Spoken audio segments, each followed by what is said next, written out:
उस समय मैं असहाय था, आगे पीछे कोई दिख नहीं रहा था। ऐसे जैसे किसी को तालाब में फेंक दिया जाए और कह दिया जाए बेटा तैरना सीखो, तैरना तुम्हें कोई बचाएगा नहीं, वैसी ही स्थिति थी दोस्तों। उस समय एक टिमटिमाता हुआ दीपक, जिसने रोशनी दिया और हौसला भी दिया, नाम भी है दीपक। दोस्तों मैं बात कर रहा हूँ, चूँकि चुनाव, बिहार का चुनाव तिथियां घोषित कर दी गई हैं। उत्तर प्रदेश में भी 8 विधानसभाओं के चुनाव होने हैं जो रिक्त हुई है किसी न किसी रूप में, जो सीटें, जिसमें चेतन चौहान साहब का है, कुलदीप सिंह सेंगर हैं। देखना है सेंगर के परिवार को कौन देता है। सेंगर एक अपराधी है, सेंगर को आजीवन कारावास की सज़ा हुई है, उसकी सीट रिक्त है, लेकिन इन्हीं में से कोई न कोई सेंगर की पत्नी को देगा टिकट और यह कहेगा यह तो महालक्ष्मी है साहब, इनके जैसा कोई है नहीं। मैंने पहले भी बताया है, आज भी बता रहा हूँ। चलिए मैं विषय पर आता हूँ। 2014 में आम आदमी ने मुझे टिकट दे दिया था, आम आदमी पार्टी ने। चूँकि बहुत से लोगों ने आवेदन किया था, मैंने भी आवेदन किया था, तो मेरा आवेदन कुछ यूँ था, इतने लगे थे संघर्षों की कहानी, अखबारों की जुबानी। तो किसी का 1 पन्ने में था, किसी का 2 पन्ने में था, किसी का 4-5 पन्ने में रहा होगा, लेकिन इधर तो उन लोगों को उठा के ले जाना पड़ा। लखनऊ में साक्षात्कार देना पड़ा था, तो मैंने भी दिया था। ऐसे ही हुआ दोस्तों। चलिए विषय पर आता हूँ। टिकट मिल गया और छोड़ दिया गया कि भैया जाइए और अपना प्रचार आप लोग करिए। 2 लोकसभाओं पर पूरी पार्टी का फोकस था, एक वाराणसी और दूसरा अमेठी। चलो बनारस आओ अमेठी, चलो बनारस आओ अमेठी, मतलब केवल और किसी प्रत्याशी का कोई मतलब नहीं था। और न ही राष्ट्रीय संयोजक यानी केजरी साहब ने कोई बैठक लिया, किसी क्षेत्र में गया नहीं वो व्यक्ति, केवल अपना चुनाव दिख रहा था और कुमार विश्वास का चुनाव, बस 2, तीसरा कोई चुनाव नहीं। हम लोग ऐसे असहाय, जैसे बहुत से लोगों ने अपने पर्चे वापस ले लिए, मेरे सामने भी वो संकट आया। और जो अन्य दल थे, जैसे इन लोगों ने भी सिफारिश किया कि हम वापस हो लें, तो सिफारिश जैसे अगर मैं मान जाता तो मुंह कैसे दिखाता, क्योंकि कल लोग कहते कि दुबे जी ने समझौता कर लिया। मनोज सिन्हा जी चुनाव उधर से लड़ रहे थे, हमारे अग्रज हैं, अच्छे संबंध हमारे थे, बहुत अच्छी दोस्ती थी, साथ में बहुत बार भाषण भूषण आना जाना हुआ था, निमंत्रण भी होता था, अच्छा था, आज भी अच्छा है। बहरहाल साइकिल से हम लोग निकल लिए, मेरे पास एक अच्छी टीम थी, और साइकिल से कौन निकलेगा जिसके पास कुछ होगा नहीं बेचारे। तो साइकिल से हम लोग कभी कभी 30-35 लोग हो जाते थे, कभी संख्या 25 हो जाती थी, और कभी संख्या 11 हो जाती थी। 11 से कम कभी नहीं रहा। तो साइकिल हम लोग चलाए 350 किलोमीटर, क्योंकि कुछ था नहीं, उसी में झंडा बांध करके, टोपी लगा करके, मैं हूँ आम आदमी, ऐसे करके हम लोग निकल पड़े। दोस्तों यह यात्रा हमारी चली थी अब्दुल हमीद, जो परमवीर चक्र विजेता का, जिन्हें मिला खिताब। तो धामूपुर से हम लोगों ने यात्रा किया, धामूपुर से यात्रा करके शुरुआत किया, और वहाँ से हम लोग चले, अपने अपने गांव से लोग साइकिल लेकर के आए थे। तो जाहिर सी बात है कि धामूपुर पहुंचने में भी किसी को 20 किलोमीटर, किसी को 25 किलोमीटर यह दूरी तय करनी पड़ी। हम लोग वहाँ से पहुँचे भुड़कुड़ा, जखनिया, सादात, ऐसे होते हुए बहरहाल पहुँच गए हम लोग चोचकपुर। विषय पर आ जाता हूँ। चोचकपुर सदर करंडा विकास खंड है, सदर तहसील है, और गाजीपुर विधानसभा है। हम लोग चोचकपुर पहुँचे। चुनाव गर्मी के दिनों में था, अप्रैल का महीना था, मई में चुनाव हुआ था।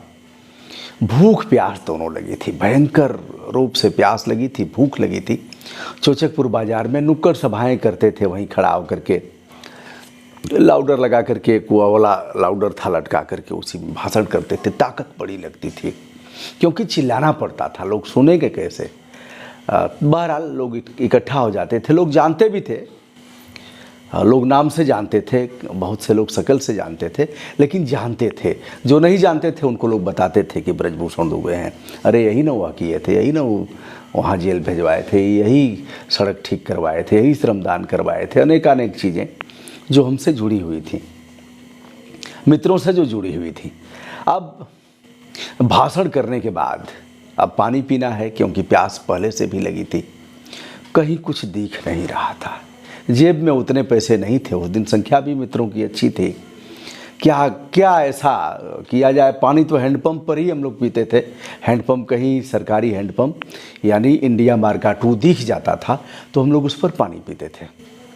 अब क्या लिया जाए, ये अभी जैसे सोचा जाता है। कभी आपके सामने भी यह चीज़ें आई होंगी कि कम पैसे में अधिक क्या मिले जिससे क्षुधा तृप्त हो जाए, हमारी भूख प्यास मिट जाए, हमें संतुष्टि मिले। ऐसा क्या लिया जाए। कभी कभी आपके सामने बातें आती होंगी, मेरे सामने तो अक्सर आती हैं। फिर कुछ ऐसे ही तलाश रहे थे, तब तक एक लड़का आता है, आकर के प्रणाम करता है, पैर छूता है और बताता है कि मैं दीपक हूँ और सर पानी पी लीजिए आप लोग। मैंने देखा एक दुबला पतला लड़का, श्याम वर्ण का, जाहिर सी बात है कि सवर्ण नहीं रहा होगा। दीपक बताया, दीपक चौधरी। तो हमने कहा दीपक यहीं के आप रहने वाले हो? कहाँ? सर आइए हमारी दुकान है। बगल में दुकान थी साहब।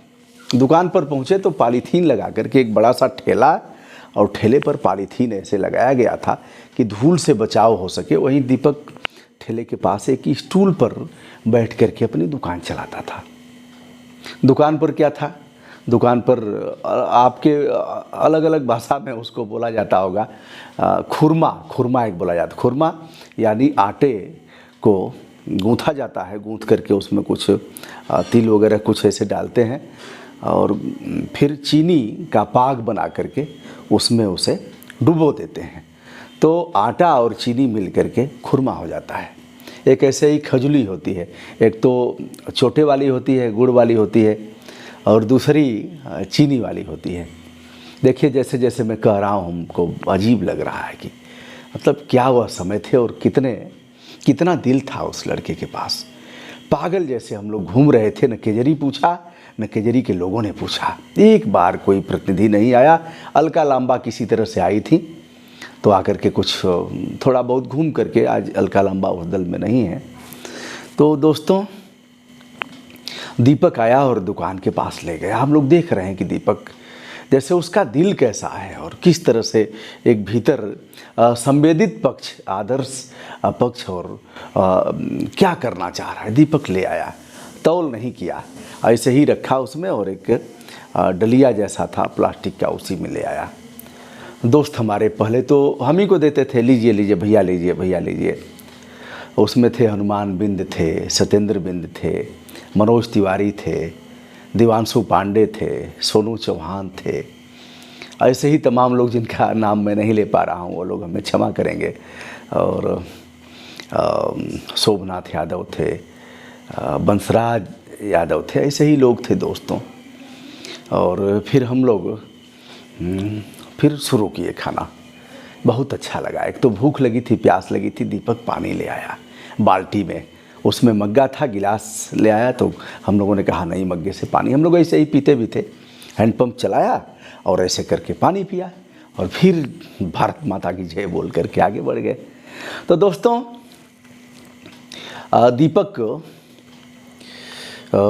फिर दीपक देख रहा था कि इन लोगों को भूख प्यास लगी है, फिर इतना ले आया। हम लोग मना करते रहे कि पता नहीं दीपक पैसा लेगा कि नहीं लेगा। बहरहाल फिर ले आया और फिर हम लोग खाए। दोस्तों संतुष्टि हुई, लगा कि कुछ ताकत आई है, क्योंकि एनर्जी की ज़रूरत होती है और भाषण करने में, बोलने में बड़ी ताकत लगती है। जो लोग पढ़ाते होंगे, जो भाषण करते होंगे, जो चिल्ला चिल्ला के बोलते होंगे, आप नहीं देखते हैं कभी कभी झगड़ा होता है तो लोग हाँफने लगते हैं, बोलते बोलते हाँफने लगते हैं। इसलिए एक ताकत बहुत लगती है। कहा गया है की बल गावत, की बल धावत, की बल घोड़ कुदावत। गाने में ताकत लगती है, दौड़ने में ताकत लगती है और घोड़ा पर चढ़ने में ताकत लगती है। बड़ी ताकत, उसको यहाँ से दबाना पड़ता है, नहीं तो आप गिर जाएंगे, घोड़ा गिरा देगा आपको। तो यह तीनों में ताकत लगती है। ताकत लगी थी। हम लोग कई जगह भाषण करते हुए वहाँ पहुँचे थे। अप्रैल का महीना और प्रचंड गर्मी, सूरज एक तरह से आग उगल रहा था, धरती गर्म हो रही थी। कहीं पेड़ के किनारे, फिर ऐसे ही कहीं बाटी चोखा था, कहीं लोग खिलाते पिलाते थे। वो खिलाने पिलाने के मूल में क्या था कि पूर्व में किए गए संघर्षों केजरी की देन नहीं थी कि कोई खिलाएगा पिलाएगा। केजरी का पहले था, लेकिन जैसे जैसे चुनाव आगे बढ़ता गया वैसे वैसे नरेंद्र मोदी का प्रभाव जन जन तक पहुंचने लगा। और लड़के छोटे छोटे कहते थे, छोटे छोटे लड़के, अब की बार मोदी सरकार, अब की बार मोदी सरकार। यही कम नहीं है कि हम लोग कहीं मार नहीं खाए और कहीं पीटा नहीं गया हम लोगों को। लोग सुनते थे, कहते थे नेता तो दुबे जी हैं, असली नेता हैं ब्रजभूषण दुबे जी। और साइकिल से हम लोग चलने वाले थे, जगह जगह रिकॉर्डिंग भी होती थी, चुनाव आयोग कराता था। क्या रिकॉर्डिंग कराएंगे, कुछ दिन करा करके फिर डीएम ने देखा, चंद्रपाल सिंह जी डीएम थे, उन्होंने कहा क्या कराना है रिकॉर्डिंग, कभी कभार करा लिया करो यार, क्या दिखाओगे, साइकिल से चलने वाले लोग हैं, इनका क्या दिखाओगे, कौन सा खर्च हो रहा है। बहरहाल यह था दोस्तों। तो दीपक जब पैसा देने लगे, अब देखिए उस समय दीपक चौधरी यानी यह लोग निषाद समाज से आते हैं, मल्लाह जो होते हैं, और भगवान राम को जिन लोगों ने पार उतारा था, उतर ठाड़ भय सुरसरी रेता। भगवान राम जब उस पार, गंगा के उस पार जाते हैं, सुरसरी रेता, रेत पर उतरते हैं। आप कभी नाव से यात्रा किए होंगे तो बालू पर उतारते हैं, वहाँ पटरा लगा देते हैं ऐसे, और सिय राम लखन समेता, केवट उतरी दंडवत किन्हा। केवट उतरा नाव से और प्रणाम किया साष्टांग। प्रभु ही सकुछ नहीं ऐ कछु दिन्हा। भगवान को संकोच होता है कि मैं कुछ दिया नहीं। फिर गोस्वामी जी लिखते हैं, पिय हिय की सिय जानी निहारी। पिय माने उनके पति रामचंद्र जी, पिय हिय माने हृदय, पिय हिय को सिय जानी निहारी, और हृदय की बात जान जाती हैं। और मन मुदरी मन मुदित उतारी, कहो कृपाल ले उतराई। वह देते हैं अंगूठी और कहते हैं कि यह आप उतराई ले लीजिए। फिर केवट चरण गहे वकुलाई, केवट उनका पैर पकड़ लेता है और कहता है, नाथ आज मैं काहन पावा। हे प्रभु, आज मुझे क्या नहीं मिल गया। मिट ही दोष दुख दारिद्र दावा। दोष दरिद्र दुख सब मिट गया। फिर कहा, बहुत काल में किन्ह मजूरी, बहुत दिनों से मैं मजदूरी करता आ रहा हूँ, किंतु आज दिन ही विधि बनी भली पूरी। बनी मजदूरी एक देहात में शब्द प्रचलित है, आपके यहाँ भी होगा। जो मजदूर लोग काटते हैं तो बन्नी लेते हैं। केवट लोग भी बन्नी, उनको जो नाव पहले उतारते थे तो आते थे, एक एक बोझा धान और गेहूं का ले जाते थे। तो केवट ने कहा, आज दिन ही विधि माने परमात्मा से अभिप्राय है, बनी भली पूरी। फिर कहा कि फिरत बार प्रभु जो कुछ देवा, सो प्रसाद में सिर उधर लेवा। अब जब आप लौटेंगे वहाँ से, जो भी आप दे देंगे उसे मैं ले लूँगा। और केवट ने उपहार भी दिया है। तो दोस्तों वीडियो लंबा होगा। दीपक के भाई सुभाष इस समय यूट्यूबर हैं। सुभाष ने एक वीडियो एक फ़ोटो भेजा दीपक के साथ। वह फ़ोटो में देखा हूँ, हमारी आंखें छलछला गई हैं। और वे दिन मुझे याद आ गए हैं जब मुझे कोई पहचानने के बाद भी लोग कोई मतलब मिलना नहीं चाह रहा था। लोग कह रहे थे वोट बिगाड़ने के लिए, वोट काट रहे हैं। अगर एक वोट से मनोज सिन्हा हार जाएंगे तो सरकार नहीं बनेगी। दोस्तों, उच्च शिक्षा प्राप्त था, इतना संघर्ष किया था, अपने मुंह से नहीं कहना चाहिए। मनोज सिन्हा जी कहीं मेरे आगे टिकने वाले नहीं थे उन संघर्षों के आगे। सत्ता मिलती है तो सभी को, केंद्रीय मंत्री हुआ ही कौन था, और जिसको भी मिलता है सत्ता वो कुछ करेगा, कुछ न कुछ करेगा। वह तो अग्रिम पंक्ति के थे, पढ़े लिखे थे, सब कुछ था। तो दोस्तों, अवसर मिलेगा तो आदमी करेगा। बहरहाल अब वो अवसर पता नहीं हमें जीवन में नहीं मिलने वाला है, छोड़िए उसको। जो प्रसंग आ गया था, दीपक के लिए हमारी संपूर्ण शुभकामनाएं। दीपक से आज बात किया हूँ। दीपक एक बार पासपोर्ट बनवाने गए थे तो दरोगा ने बहुत उल्टा सीधा बोला था। फिर दीपक ने रोते हुए हमको फ़ोन किया। मैंने दरोगा को बोला कि दीपक से माफ़ी मांगो, नहीं तो मैं यहाँ से चल रहा हूँ। दरोगा ने कहा, पहले क्यों नहीं बताया? दीपक ने कहा, पहले क्या साहब, हम तो आम आदमी थे, आए थे, आपको कर देना चाहिए। बहरहाल दरोगा ने खेद प्रकाश किया और उनका पासपोर्ट भी बनवाया। दीपक का नंबर है 9506041307। हिंदी में है 9506 41 307 307। दीपक ढेर सारी शुभकामनाएं। कभी अवसर मिलेगा तो यह ब्रजभूषण सदैव तत्पर रहेगा। विनम्रता के साथ हमारा नमस्कार स्वीकार करें और आपका आभार दीपक के लिए भी ज्ञापित हो। शुभकामना।